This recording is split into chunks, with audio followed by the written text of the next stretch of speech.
Hello mga kaulam! Ako'y nakikain din sa tindahan ng inay dahil narinig nga ang mga pagkain namin. At ang aking ulam ay ginataang labong. Ayan, ginataang labong. Inaamoy ko dahil yan kahapon pa. Tapos may sinaing akong dalagang bukid na sobrang sarap ng pagkakasaing ng inay sa tuyong kalamyas.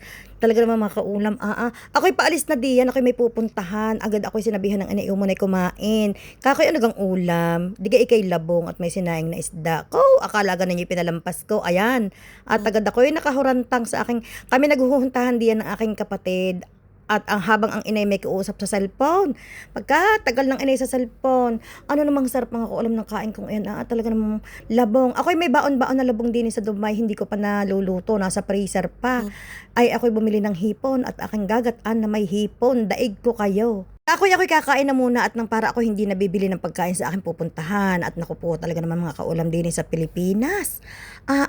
Kumain ka ng, dapat kung kakain doon sa mga karinderya, medyo mura-mura sa karinderya mga kaulam, tapos may libre pang sabaw.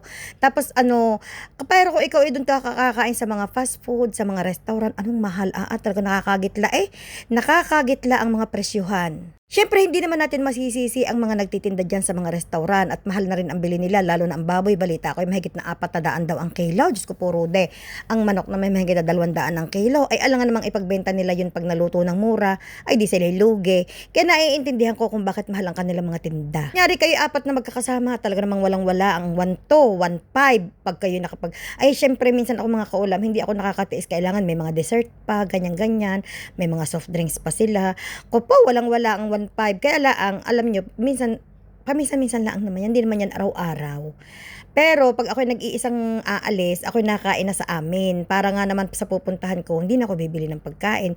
Kaya ko nang tiisin hanggang hapon. Pag yung ganyan na isang kain na isang bagsak na maraming kain, kaya ko na yan tiisin hanggang hapon mga kaulam. Kunyari, ganyan, kumain ako ng umaga, tapos may pupuntahan ako. Hindi na ako kakain sa pupuntahan ko. Ano na yan, hanggang hapon na yan. Tapos pag uwi ko sa bahay ng gabi, tsaka na lang ulit ako kakain gayon. Hindi talaga ako manginginain sa pupuntahan ko dahil nga kahit pa paano binabudget, tinitipid. Tapos, iniisip ko rin na mas masarap naman talagang kumain insan lutong bahay. Kaya lang sa mga pinupuntahan ko lalo sa mag-anak, Diyos ko po Rude, hahainan ka ng nilagang mais, hahainan ka ng nilagang mani, hahainan ka ng balinghoy na hindi naman makakaiwas at sobra naman talagang sarap mga kaulam. Pag sa probinsya talaga, hindi natin talaga naiiwasan ang mga gayon. Ang sarap ganilang magluto ng mga bualaw na mais, ang sasarap ganilang magluto ng gayan. Medyo nalungkot lamang ako dahil wala nang naglako uli ng pako. Medyo nabitin ako sa pako. Isang beses lamang ako nakakain ng ensaladang pako nung umuwi ako.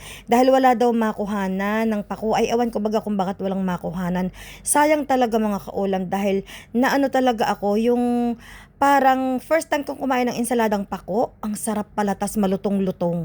Dyan pala, pabayan kami ng ate, yung kapatid ko ngayon, tsaka yung panganay kong kapatid. Miss ko kami na may talagang pag ako'y gumayak ng lakad sa umaga, yan dalawang iyan, hindi talaga magpapaiwan sa akin. Sobra talaga kaming tatlong magkakapatid na babae, basta ako'y umalis.